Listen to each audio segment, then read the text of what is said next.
There is a people who have been expelled from 109 territories throughout history, forbidden from owning land, stripped of their possessions, forced into ghettos, witnesses to the destruction of their temple not once, but twice. Survivors of the most systematic attempt at annihilation the world has ever known, and yet they did not disappear. They did not fade into the footnotes of history. Instead, they became Nobel Prize winners, innovators, philosophers, doctors, entrepreneurs, scientists, and storytellers who changed civilization itself. How is that possible? What do they know that most people will never discover? The answer is not what you think. It is not about intelligence. It is not about luck. It is not even about resilience alone. The Jewish people understood something that most human beings miss entirely, something that transforms ashes into light, tragedy into wisdom, and collapse into rebirth. They understood that adversity does not destroy you. Your mind's response to adversity destroys you, or saves you.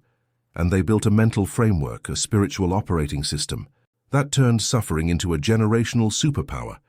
This is not motivational talk. This is not positive thinking. This is ancient code embedded in the Talmud, encoded in the Torah, whispered through Pirkei Avot, and revealed in the deepest teachings of Kabbalah.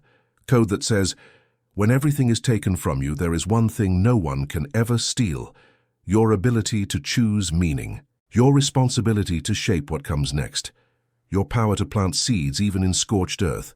Most people collapse when hardship arrives. They blame circumstances. They declare themselves victims. They wait for rescue. They surrender their mind to bitterness, envy, and despair. And that mental surrender becomes the true prison, not the external loss, the internal surrender. But Jewish wisdom teaches the opposite. It teaches that the external world is neutral. It is your internal world that creates your reality. When your mind changes, your destiny changes. When your perspective transforms, your life transforms. When you accept radical responsibility for your thoughts, you reclaim power that no army, no government, no catastrophe can ever take away. Right now, you are facing your own adversity. Maybe not as dramatic, maybe not as visible, but you are. Financial pressure, broken relationships, failed businesses, lost opportunities, the slow weight of feeling stuck, unseen, forgotten. And deep down, you wonder if it is even possible to turn this around. If there is a way out, if the damage is already done.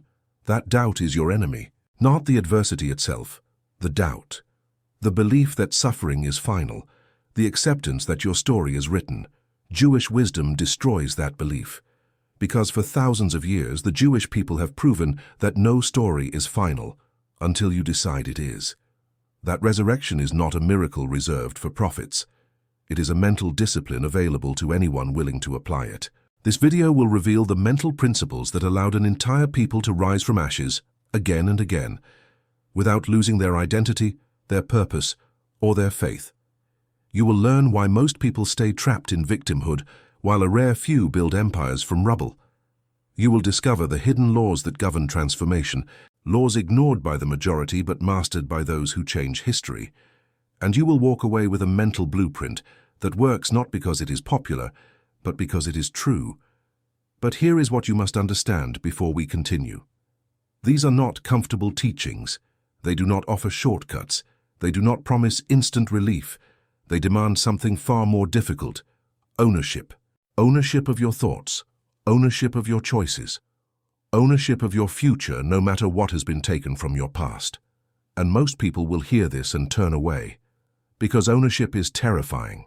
Victimhood is easier. But if you are still here, if something inside you refuses to accept defeat, if you sense there is a deeper way to live, then you are exactly where you need to be. Because what you are about to receive is not theory. It is the distilled wisdom of a people who have faced extinction and emerged stronger. Not once, repeatedly. This is the code, and once you see it, you cannot unsee it. Before we go deeper, I want to invite you to subscribe to this channel. We are building a community of people who refuse to accept mediocrity, who hunger for real wisdom, not empty motivation. And I want to know where you are watching from. Leave a comment with your country. Let us see how far this message travels. Now, let us begin. Most people believe adversity happens to them, that they are unlucky, that life is unfair, that if only circumstances were different they would finally thrive. This is the greatest illusion of the human mind, and it is the illusion that keeps people enslaved. Jewish wisdom teaches something radically different. It teaches that adversity does not happen to you. It happens through you. It is not an external attack. It is an internal revelation. A mirror showing you what you truly believe about yourself, about God, about reality. And your response to that mirror determines everything. When the first temple was destroyed in 586 before the Common Era, the Jewish people could have said, "God has abandoned us. Our story is over." Instead, they asked, "What must we learn? What must we change? What seeds must we plant now so that future generations can harvest?" That shift in question changed everything, because the question you ask determines the reality you create. Most people ask powerless questions. Why me? Why now? Why is this so hard? These questions create victimhood. They close the door to transformation. They hand your power to circumstances. Jewish wisdom teaches you to ask different questions. What is this teaching me? What strength is this building in me? What legacy am I creating through how I respond? This is not about pretending suffering does not hurt. It does. Jewish history is soaked in grief. But the Talmud teaches that tears are permitted. Despair is not. You can mourn what was lost, but you cannot abandon responsibility for what comes next. Mourning is human, surrender is destruction. Think of a field after fire. The surface is ash. Everything visible is gone. Most people look at that field and see death, but a farmer sees something else. He sees soil enriched by minerals. He sees land cleared of weeds. He sees an opportunity to plant stronger seeds that will grow deeper roots. The fire did not destroy the field, it prepared it, but only if the farmer acts. Your mind is that field. Adversity is that fire. And you are the farmer. If you walk away declaring the land ruined, nothing will ever grow. But if you understand that destruction and preparation are the same event viewed through different lenses, you become unstoppable. This is the teaching of the Kabbalah. Light and vessel, or the infinite light of the divine, cannot be received without a vessel strong enough to hold it. Adversity shatters weak vessels. It exposes cracks in your thinking, gaps in your discipline, lies you have been telling yourself about who you are. Most people resent this process. They want the light without the breaking. But it does not work that way. The breaking is what creates capacity. The suffering is what expands the vessel. Jewish sages understood this deeply. That is why they studied during exile. That is why they debated Torah while imprisoned. That is why they taught their children even when teaching was forbidden. They refused to let external chaos dictate internal order. They refused to let loss determine meaning. They built their minds into fortresses that no conqueror could breach. But here is the part most people miss. This mental framework is not passive acceptance. It is not resignation disguised as faith. It is the opposite. It is active rebellion against meaninglessness. It is the refusal to let circumstances write your story. It is the audacious claim that you, a finite being, have the power to align with infinite purpose, even in the darkest valley. The Torah teaches that humans are created in the image of the divine, not physically. Mentally, you have the power to create, to order chaos, to speak reality into existence. But most people never activate that power because they believe the external world controls them. They wait for permission. They wait for conditions to improve. They wait for someone to save them. And while they wait, their mental field becomes overgrown with weeds of resentment, fear, and bitterness. Jewish wisdom says, stop waiting, start planting, even if the soil is hard, even if the season is wrong, even if no one believes in your harvest, plant anyway. Because mental seeds, once planted with intention and consistency, always yield fruit. Maybe not today, maybe not this year, but always. That is the law. And laws do not negotiate. At the core of Jewish thought is one unshakable principle, free will. The Torah begins with creation, and embedded in that story is the declaration that humans are not puppets. You are not predestined. You are not helpless. You are given the terrifying, exhilarating, unbearable gift of choice. and every choice creates a ripple that extends far beyond your lifetime. Pirkei Avot, the ethics of the fathers, teaches, everything is foreseen, yet free will is granted. This appears contradictory.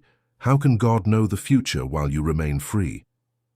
The Talmudic sages debated this for centuries, and their conclusion is profound. Divine knowledge does not remove human responsibility. The future exists as potential, not decree, and your choices determine which potential becomes real. This is not philosophical abstraction. This is practical psychology. Most people live as if their lives are already written, as if their failures are inevitable, as if their circumstances are permanent. This belief system creates a mental prison far more effective than any physical one, because a prisoner who believes escape is impossible will never even try. Jewish wisdom demolishes that prison. It teaches that at every moment you stand at a crossroads. One path leads toward order, meaning, growth, and light. The other leads toward chaos, despair, stagnation, and darkness. Neither path is easier. Both require effort, but the outcomes are entirely different. And you, not your past, not your parents, not society, choose which path to walk. This is the teaching of the two inclinations, the Yetzer Hatov, the inclination toward good, and the Yetzer Hara, the inclination toward destruction. Every human carries both. The Yetzer Hara is not evil in the simplistic sense. It is the voice that says, give up, this is too hard, you deserve comfort, rules do not apply to you, consequences will not find you. It is the voice of immediate gratification and long-term destruction. The Yetzer Hatov is the voice that says, you are capable of more. Discipline creates freedom. Delayed gratification builds empires. Integrity compounds across generations. It is the voice of wisdom. And the battle between these two voices is the battle that determines your destiny. Not once, daily, hourly, in every small decision. Most people lose this battle because they do not even know it is happening. They drift, they react, they follow impulses, they rationalize, they blame, and slowly, year after year, they build a life they do not recognize and cannot escape.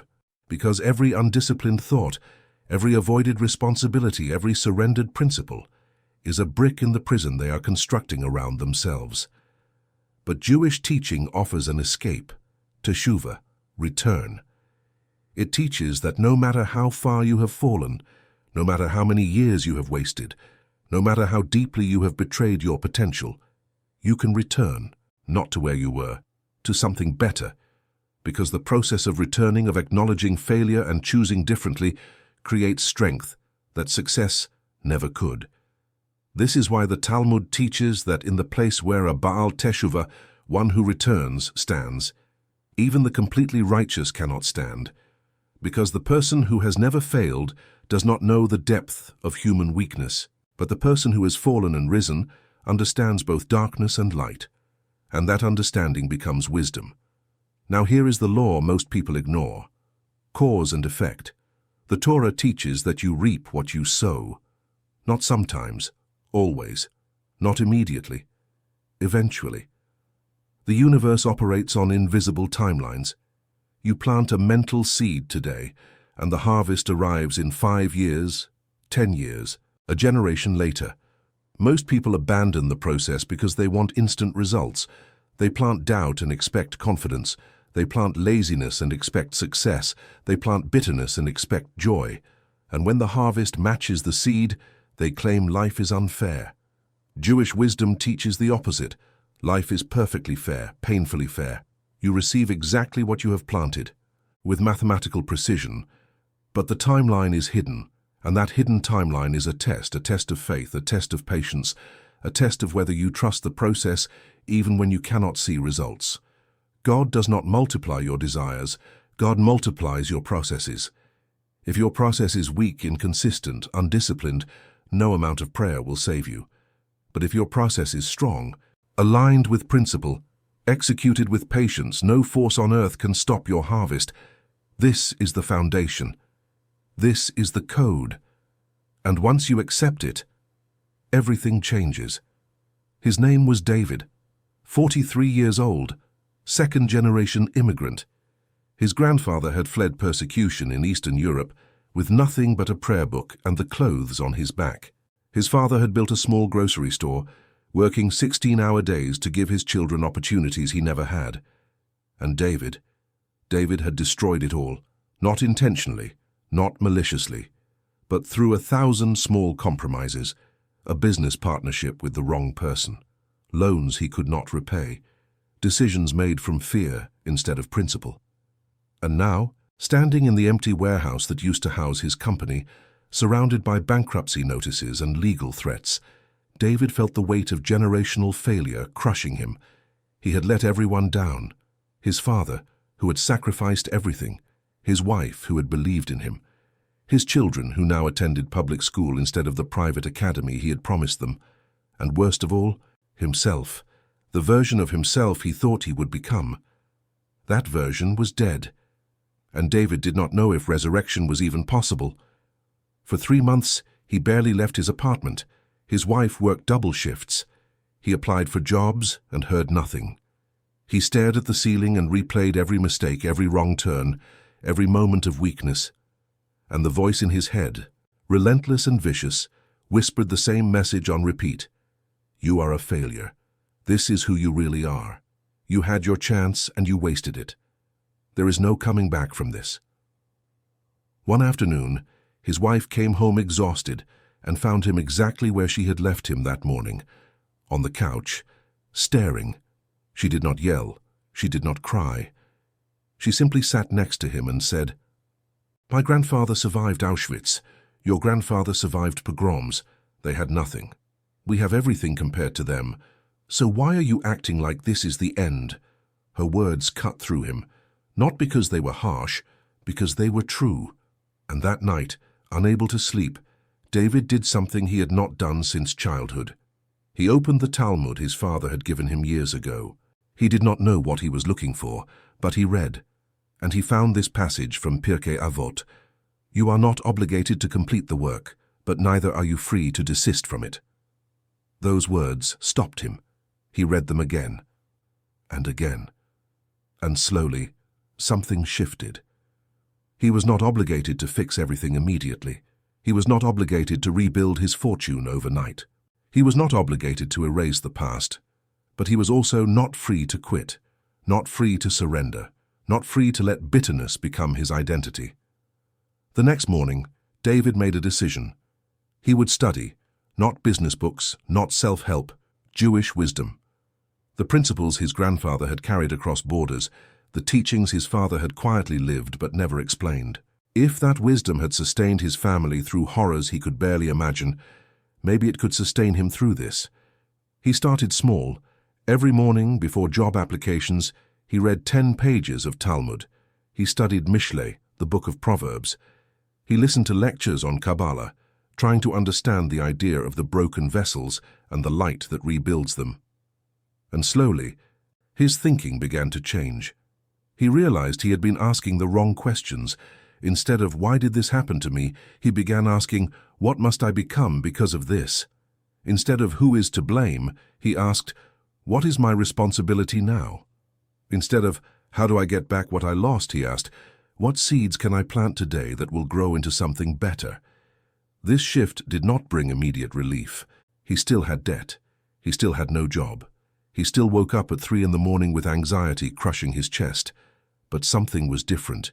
He was no longer paralyzed. He was no longer waiting for rescue. He was planting. 6 months later, David found work. Not glamorous, not high-paying. He became a consultant for small businesses, helping them avoid the mistakes he had made. He worked from a borrowed desk in a friend's office. He earned 1/10 of what he used to make. But he showed up, every day, with discipline, with integrity, with the understanding that this was not his final chapter. It was his preparation. 1 year later, one of his clients offered him a partnership. 2 years later, that partnership became profitable. 3 years later, David had rebuilt not just his finances, but something far more valuable. His character, his mental strength, his unshakable belief that adversity is not the end of your story unless you allow it to be. But here is the most important part. David did not just rebuild his own life. He changed his family's trajectory. He began teaching his children the principles he had learned, the power of responsibility, the discipline of delayed gratification, the spiritual law that you reap what you sow. He stopped trying to give them comfort and started giving them tools. And when his son, years later, faced his own crisis, a failed startup, crushing debt, the same despair David had once felt, that son did not collapse, because he had watched his father rise from ashes. He had inherited not just stories but a mental framework, and he applied it, and he rose too. This is the true power of Jewish wisdom. It does not just save you, it saves your children, your grandchildren, everyone who comes after you, because the lessons you learn in adversity become generational assets. But only if you learn them, only if you refuse to let suffering be wasted, only if you transform ashes into light. David's story is not unique. It is the story of every person who has ever applied these principles. The names change, the circumstances change, but the pattern remains. Adversity reveals weakness. Wisdom rebuilds strength. Discipline creates legacy. This is the code, and it works every single time. From ashes to light. This is not a metaphor. This is a description of a repeatable process embedded in Jewish consciousness for over 3,000 years. And the principle at the center of this transformation is devastatingly simple. The depth of your fall determines the height of your rise, but only if you refuse to stay fallen. The Kabbalah teaches about the shattering of the vessels, Shevirat HaKelim. Before the creation of the physical world, there was only infinite divine light. But for that light to manifest in a finite world, vessels were needed, containers. And those vessels, unable to hold the intensity of the light, shattered.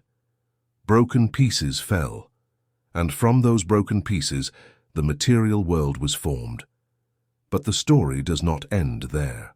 Embedded in every broken piece is a spark of that original divine light, and the purpose of human existence, according to Kabbalah, is tikkun, repair, gathering the sparks, elevating the broken pieces, rebuilding the vessels stronger than before.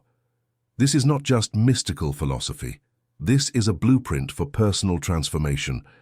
When your life shatters, when everything you built collapses, when you lose what you thought defined you, you are not experiencing random tragedy. You are experiencing the shattering of a vessel that was too weak to hold the light you were meant to carry. And now, in the rubble, are sparks, lessons, strengths you did not know you had, truths you could not see when life was comfortable, and your task is to gather those sparks and rebuild. Most people never do this, because rebuilding requires something terrifying. It requires admitting that the old vessel was flawed, that your previous understanding was incomplete, that you were wrong about who you are and how reality works. And the human ego resists this with every fiber of its being. The ego wants to be right, even if being right means staying broken. But Jewish wisdom teaches that the ego is not your friend. It is a liar. It tells you that admitting failure is weakness, but the opposite is true. Refusing to admit failure is weakness, because if you cannot acknowledge what is broken, you cannot repair it. And you stay trapped in a collapsed structure pretending it is still standing. The Torah gives us the clearest example of this principle. The Israelites were enslaved in Egypt for 210 years. Brutal, dehumanizing slavery. They forgot their identity. They forgot their purpose. They forgot their God. And when Moses appeared and promised freedom, many of them resisted, because slavery, for all its horror, was familiar, and the unknown was terrifying. But God did not leave them in Egypt. He shattered their world. 10 plagues, the collapse of the empire that had oppressed them, the crossing of an impossible sea, and in the wilderness, stripped of everything familiar, they were forced to rebuild, not as slaves, as a nation, not according to Egyptian values, according to divine law. The shattering was mercy. The wilderness was preparation. The adversity was education. This is why the Jewish people have survived every attempt to destroy them, because they understand that destruction is not the end. It is the beginning. It is the moment when you discover what is truly indestructible within you, your values, your purpose, your connection to something eternal. Everything else can be taken, but those things remain, and from those things, you rebuild. Here is the principle most people miss. The intensity of your adversity is proportional to the strength you need for your next chapter. Life does not break you randomly. It breaks you precisely. Just enough to shatter what no longer serves you. Just enough to expose the lies you were living. Just enough to force you to become who you are meant to be. But if you interpret the breaking as punishment, you miss the entire lesson. The breaking is preparation. Think about gold. To purify gold, you must heat it until the impurities rise to the surface. Then you skim them away. You repeat this process multiple times. Each time the gold becomes purer, stronger, more valuable. Without the fire, the gold remains mixed with worthless material. The fire does not destroy the gold. It reveals it. You are that gold.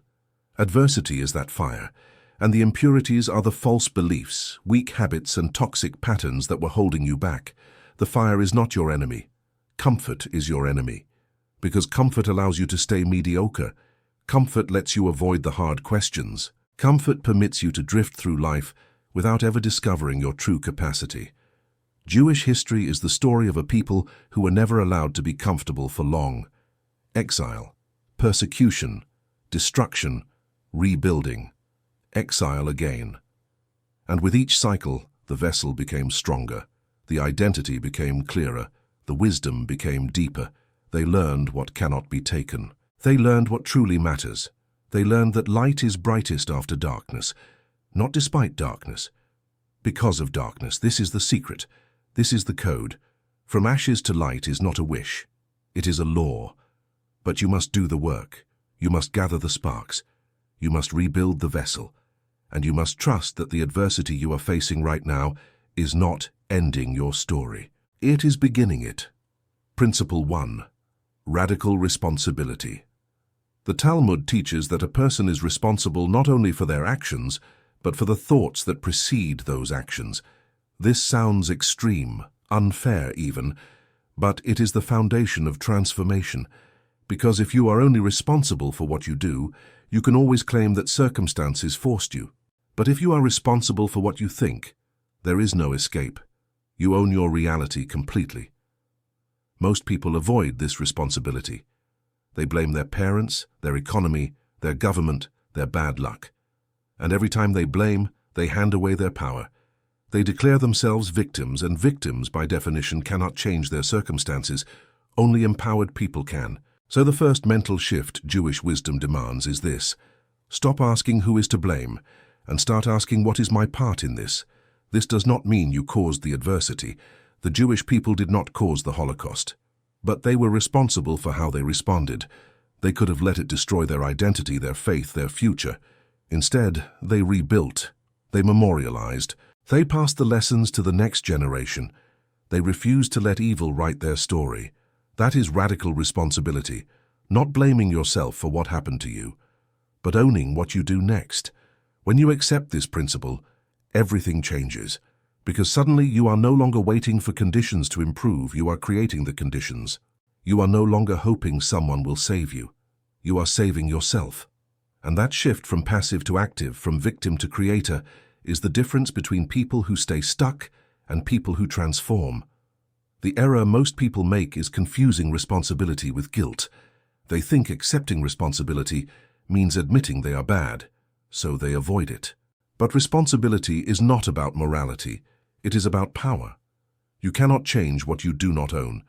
So if you refuse to own your situation, you guarantee it stays the same. The long-term impact of this principle is staggering.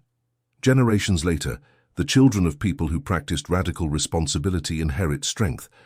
They grow up in homes where problems are solved, not endured, where excuses are rejected, not celebrated, where accountability is the norm, and those children become unstoppable because they never learned to be victims. Practical application. Every day, write down one area of your life where you feel stuck. Then ask, what is my responsibility here? Not who is to blame. What is my part? And commit to one action that moves you from passive to active. Principle 2. The power of incremental consistency.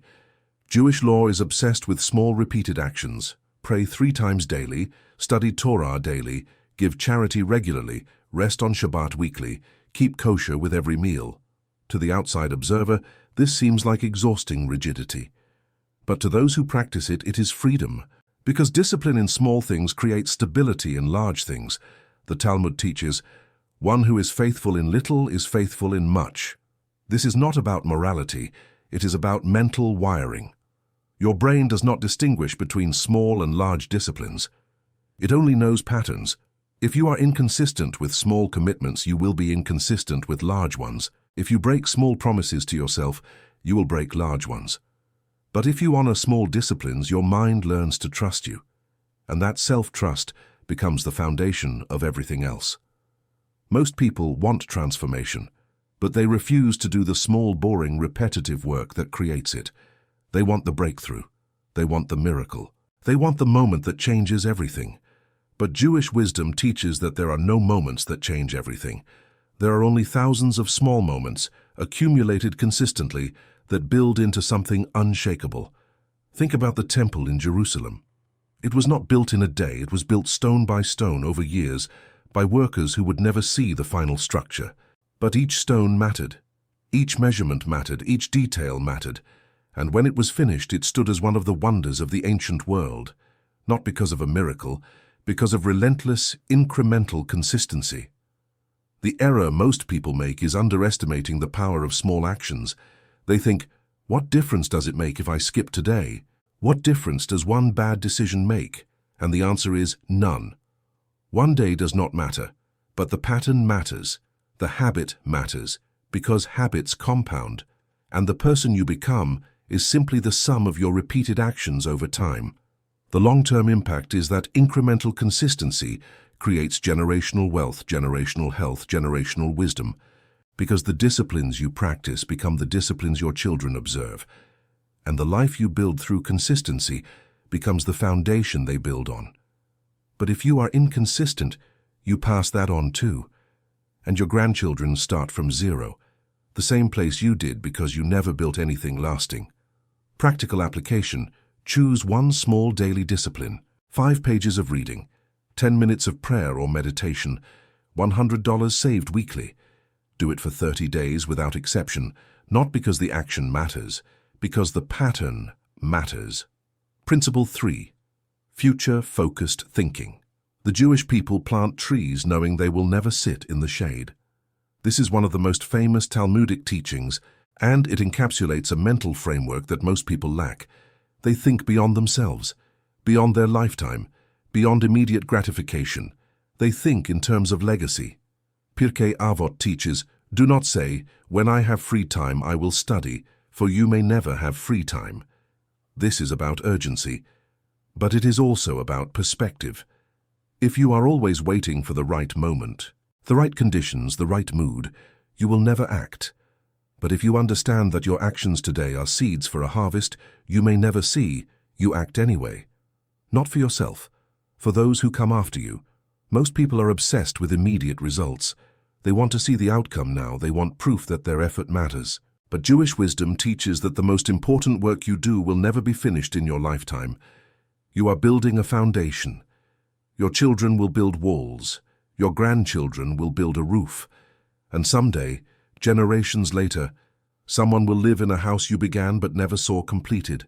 The error most people make is believing that if they cannot finish it, it is not worth starting. So they never plant, they never build, they never invest. They consume everything now and leave nothing for later, and their children inherit their lack of vision. The cycle repeats: generational poverty, generational weakness, generational failure. The long-term impact of future-focused thinking is that it creates dynasties, families whose strength grows with each generation, communities whose wisdom deepens over centuries, legacies that outlive nations, because every sacrifice you make for the future is an investment that compounds infinitely. Practical application. Ask yourself daily, what am I doing today that will matter in 20 years? What am I building that my children will inherit? What wisdom am I learning that I can pass on? Live your life as if your great-grandchildren are watching, because spiritually they are. There is one principle Jewish wisdom teaches that almost no one accepts, and those who reject it stay trapped forever. The principle is this: the blessing is hidden in the waiting, not in the receiving, in the waiting. The Torah tells the story of Joseph, betrayed by his brothers, sold into slavery, falsely accused, imprisoned, forgotten.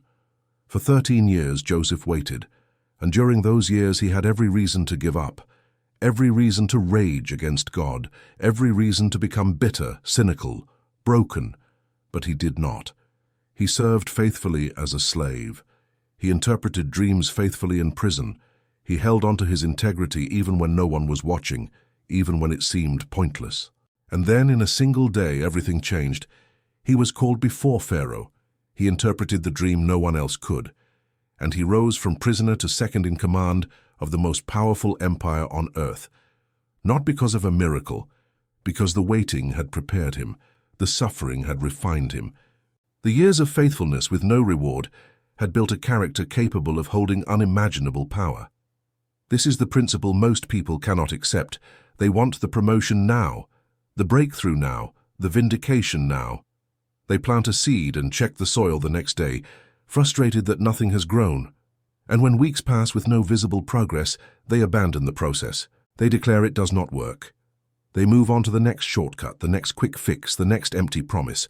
But Jewish wisdom teaches that the waiting is not wasted time. It is the time when the real work happens, below the surface, invisible to the eye, roots growing deeper, strength building silently, character forming in the dark. And if you abandon the process during the waiting, you guarantee you will never see the harvest. The Talmud teaches that suffering comes to those destined for greatness, not as punishment, as preparation, because greatness requires a vessel strong enough to hold it, and that vessel is forged in adversity, tested in waiting, proven in silence. You cannot shortcut this process. You cannot skip to the reward, because without the waiting, the reward would destroy you. Think of diamonds, formed under immense pressure deep underground over millions of years. No one sees the process, no one celebrates the pressure. But without that hidden, invisible, grinding process, there is no diamond, only coal. The waiting is what transforms coal into something priceless. Most people quit during the waiting because they believe waiting means nothing is happening. But the opposite is true. Waiting is when everything is happening. It is when your faith is tested, when your discipline is proven, when your commitment is revealed. Anyone can work hard when results are immediate, but only the wise work hard when nothing seems to be changing. This is the principle that separates those who rise from ashes and those who stay buried. The buried give up during the wait. They decide the process is broken. They lose faith. They stop planting. And they never discover that they were 3 months away, 3 years away, one faithful decision away from breakthrough.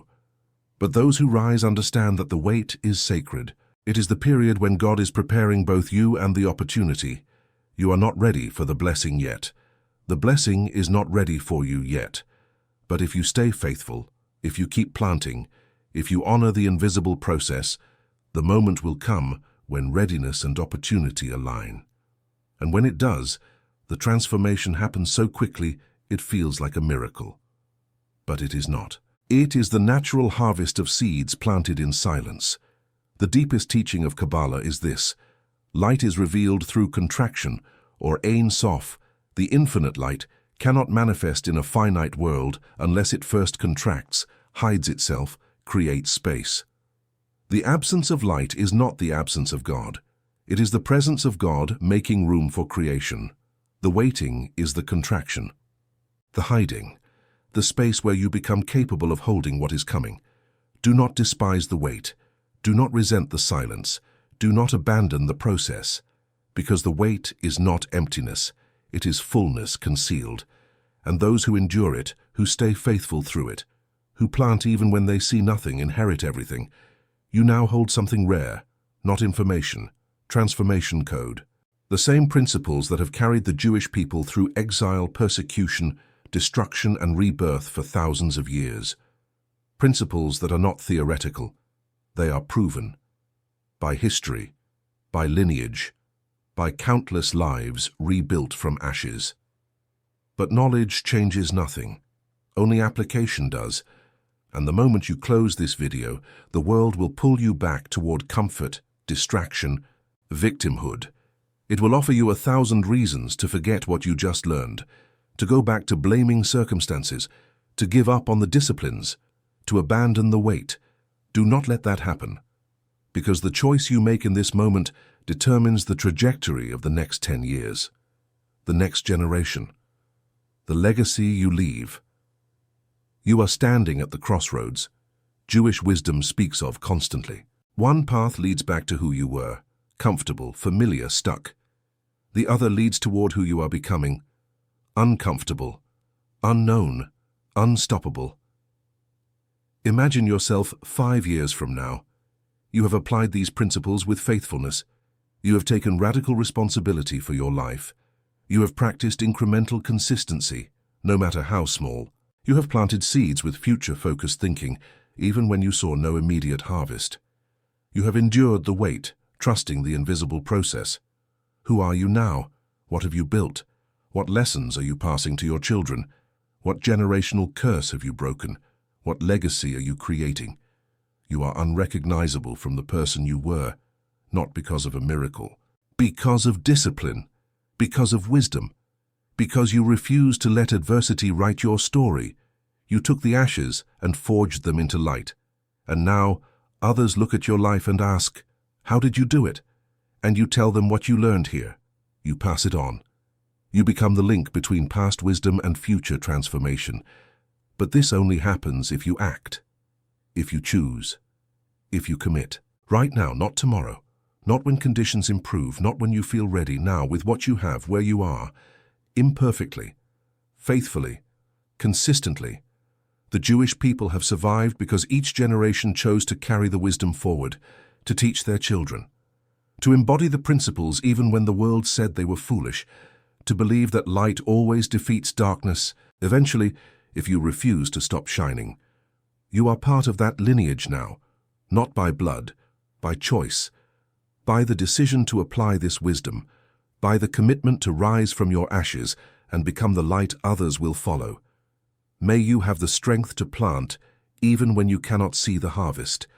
May you have the faith to wait even when nothing seems to change. May you have the courage to take responsibility for your destiny, no matter what has been taken from your past. And may your life become a testimony that adversity does not define you. Your response to it does. Now I invite you to subscribe to this channel because we are just beginning. This community is where we go deeper, learn together, and hold each other accountable to these principles. Comment below where you are watching from and share one commitment you are making today based on what you learned. Let us build this legacy together, from ashes to light, always.